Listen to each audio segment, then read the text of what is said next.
Selamat pagi Bapak dan teman-teman. Di sini saya akan menjelaskan dualisme gelombang partikel.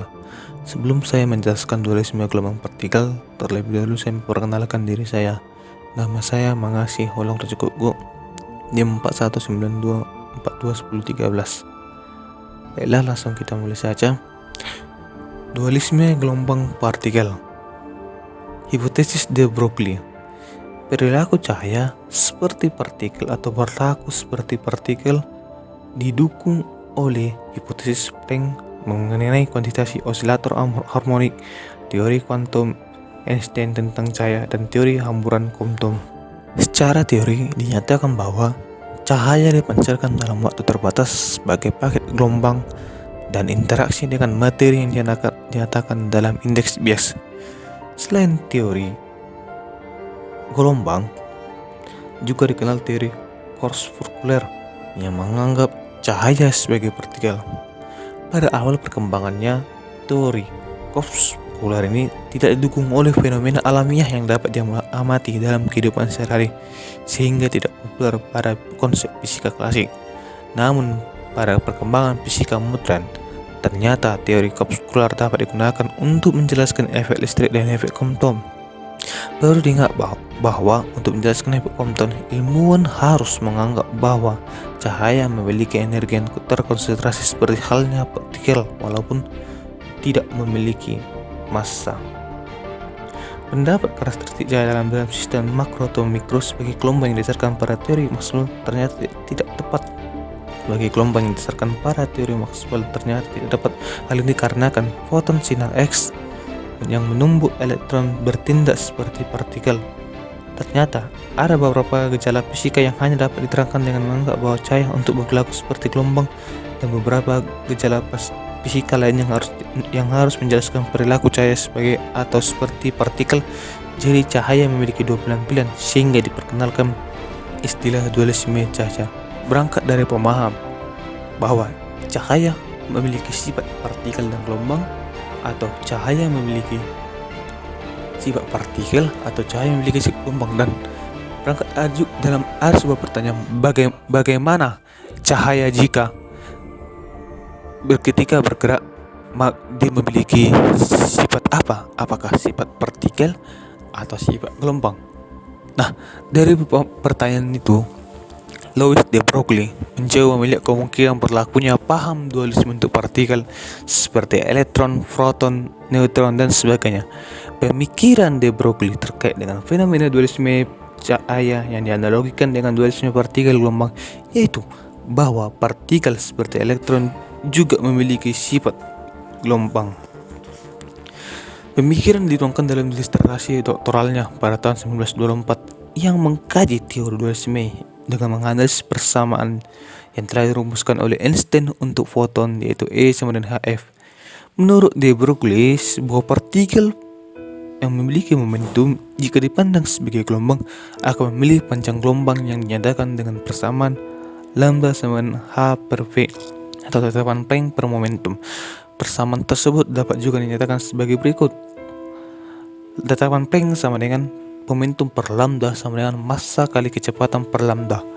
P adalah momentum yang merupakan sifat materi yang dapat dihitung dengan rumus P sama momentum sama dengan massa kali kecepatan, sedangkan lambda adalah panjang gelombang.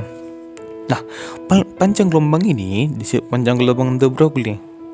Nah, panjang gelombang de Broglie ini berbanding terbalik momentum partikel, sehingga panjang gelombang akan semakin kecil jika massa dan laju partikel semakin besar.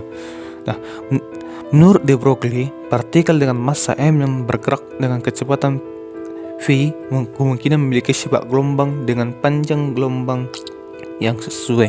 Jadi, hipotesis de Broglie mengatakan bahwa partikel yang bergerak dengan massa m dengan kecepatan v akan memiliki sifat gelombang dengan panjang gelombang yang sesuai. Pada tahun 1925, Einstein menyarankan untuk menggunakan berkas elektron yang ditemukan pada kristal sebagai cara untuk menguji perilaku gelombang dari partikel. Kisi kristal dengan jarak antar atom beberapa Armstrong merupakan kisi yang baik untuk diprediksi gelombang yang menyertai elektron. Nah, jadi energi yang diperlukan untuk percobaan tersebut adalah 150 elektrovalensi. Eksperimen Davison-Germer. Pada tahun 1927, sebuah eksperimen dilakukan oleh Davison dan Germer untuk membuktikan hipotesis de Broglie untuk mengkonfirmasi kebenarannya. Pada tahun 1927, hipotesis de Broglie dikonfirmasi oleh dua eksperimen yang dilakukan secara terpisah, yaitu George White Thomson dan Davison-Germer. Thomson melakukan eksperimen dengan melewatkan berkas elektron pada lapisan tipis logam dan mengamati pola difraksi atau sifat gelombang dari elektron yang terhambur dari pemrokaan gelombang logam tersebut. Nah, Davison dan Lester Germer pada 1927 juga melakukan eksperimen dengan menembakkan elektron-elektron yang kecepatan rendah pada kristal nikel dan mengukur intensitas elektron-elektron yang terhambur dari permukaan kristal nikel tersebut pada sudut hamburan yang berbeda. Pada percobaan tersebut, bahan nikel dan peralatan lain yang ditempatkan dalam ruangan yang dapat divakumkan. Sebuah penembak elektron dipasang untuk menembakkan elektron pada bahan nikel. Besarnya energi elektron ditentukan dengan mengatur besarnya potensial antara anoda dan katoda pada penembak elektron. Elektron yang dihamburkan oleh sasaran ini kemudian dikumpulkan oleh kolektor yang juga difungsikan sebagai detektor arus elektron. Posisi kolektor tersebut dapat dipindahkan sehingga dapat diamati besarnya arus kolektor sebagai fungsi dari sudut hamburan. Nah, pada percobaan tersebut didapatkan hasil bahwa energi berkas elektron yaitu 154 elektrovalensi dan dihasilkan intensitas maksimum pada sudut hamburan 50 derajat dan sudut hamburan tersebut jika ditinjau dari bidang kristal nikel adalah 65 derajat. Nah, diketahui bahwa jarak antar atom pada kristal nikel adalah 0,91 Armstrong.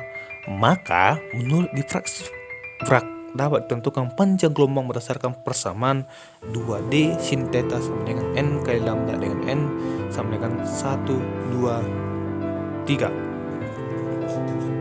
Nah, hipotesis de Broglie telah diuji secara eksperimen oleh Davison dan Germer serta J.P. Thomson yang menemukan adanya pola difraksi pada elektron yang dihamburkan oleh materi seperti halnya yang terjadi pada difraksi gelombang. Sifat partikel dan gelombang tidak tampak sekaligus, namun bergantung pada perbandingan dimensi panjang gelombang de Broglie dengan dimensi yang sesuatu yang berinteraksi dengannya. Berangkat dari percobaan Davison-Germer, ini memverifikasi tentang perilaku gelombang dari elektron seperti yang dihipoteteskan dan dipostulasikan oleh de Broglie. Hasil pengukuran menunjukkan bahwa elektron-elektron yang terhambur pada percobaan Davison-Germer memiliki pola difraksi seperti diperkirakan oleh de Bragg dalam difraksi sinar X oleh kristal nikel. Oleh sebab itu, hipotesis de Broglie dapat dinyatakan sebagai teori dalam ilmu fisika.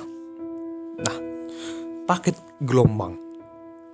Dualisme partikel dan gelombang merupakan konsep yang telah dikaji dan telah diterima pada masa sekarang.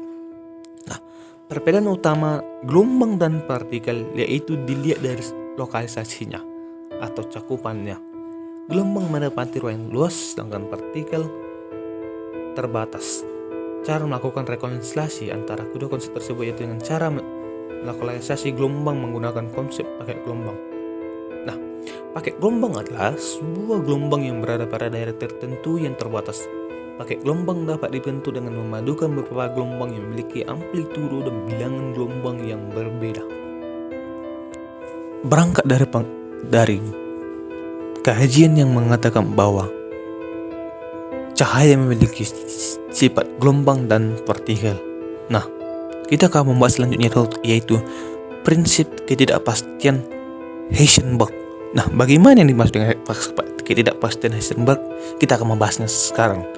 Nah, menurut Heisenberg, pada pengukuran dalam dimensi partikel, kita tidak dapat melakukan pengukuran yang akurat untuk menentukan posisi dan momentum partikel secara serentak. Jadi, 1. Kita tidak dapat menentukan posisi dan momentum partikel secara serentak. 2. Jika momentum dapat ditentukan secara akurat, maka posisi partikel tidak dapat ditentukan. Demikian juga jika 3. Posisi partikel dapat ditentukan secara akurat, maka momentumnya tidak dapat ditentukan. Prinsip tersebut dikenal sebagai prinsip ketidakpastian Heisenberg.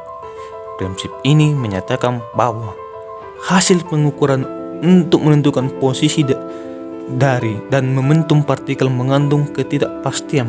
Heisenberg menyatakan hubungan ketidakpastian ini yang akan dibahas dalam selanjutnya. Nah, 3. Prinsip ketidakpastian juga berlaku untuk pengukuran energi.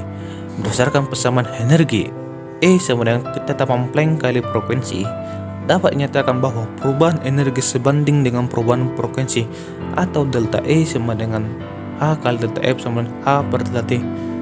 Jadi, hubungan ketidakpastian energi dan waktu dapat dinyatakan sebagai berikut, itu delta E sama dengan delta T sama dengan H. Persamaan ketidakpastian Heisenberg. Nah, jika kita tinjau dari hubungan ketidakpastian momentum dan posisi, maka didapatkan hasil bahwa delta Px kali delta x lebih besar atau sama dengan tetapan Planck per 2. Persamaan tersebut dapat dipahami sebagai berikut. Momentum elektron adalah P sama dengan Hk, yang berarti perubahan momentum delta P sama dengan H kali delta K memberikan relasi delta K kali delta x sama dengan 2V. Penentuan nilai delta x dapat dilakukan secara lebih bebas, sehingga dari kedua relasi tersebut diperoleh relasi ketidakpastian Heisenberg.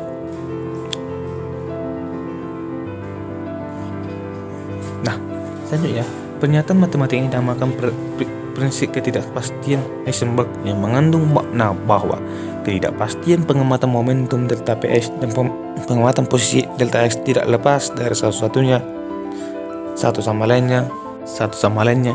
Jika ditentu ketelitian yang tidak terhingga oleh pengamatan posisi elektron delta x, maka informasi mengenai besaran momentum linear tidak akan diperoleh. Demikian juga jika delta Fx sama dengan 0, maka delta x sama dengan 0 tidak dapat ditentukan. Nah, ketidakpastian bukan lagi bergantung dari ketelitian alat, tetapi merupakan sesuatu yang fundamental dalam teori fisika pada tingkat atom. Pada tingkat makro, prinsip ketidakpastian Heisenberg menjadi relevan dan dapat dibuktikan dengan mengambil contoh yang konkret. Nah, Heisenberg menggunakan percobaan dalam pikiran atau gerakan eksperimen untuk menyatakan peluang dalam mengamati partikel sistem dan atomik.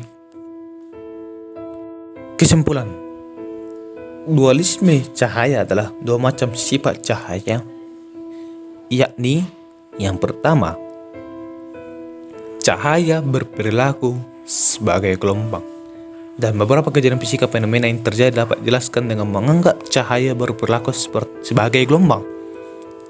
2. Cahaya sebagai partikel. Dari beberapa gejala fisika lainnya, fenomena yang terjadi hanya dapat diterangkan berdasarkan perilaku cahaya sebagai partikel. Perlu diperhatikan bahwa dualisme tersebut tidak pernah muncul sekaligus dalam satu peristiwa fisika. Sehingga dualisme gelombang partikel membahas tentang dualisme sifat cahaya. Demikian penjelasan yang dapat saya jelaskan. Jika ada kata yang salah, saya mohon maaf. Atas perhatiannya saya ucapkan terima kasih.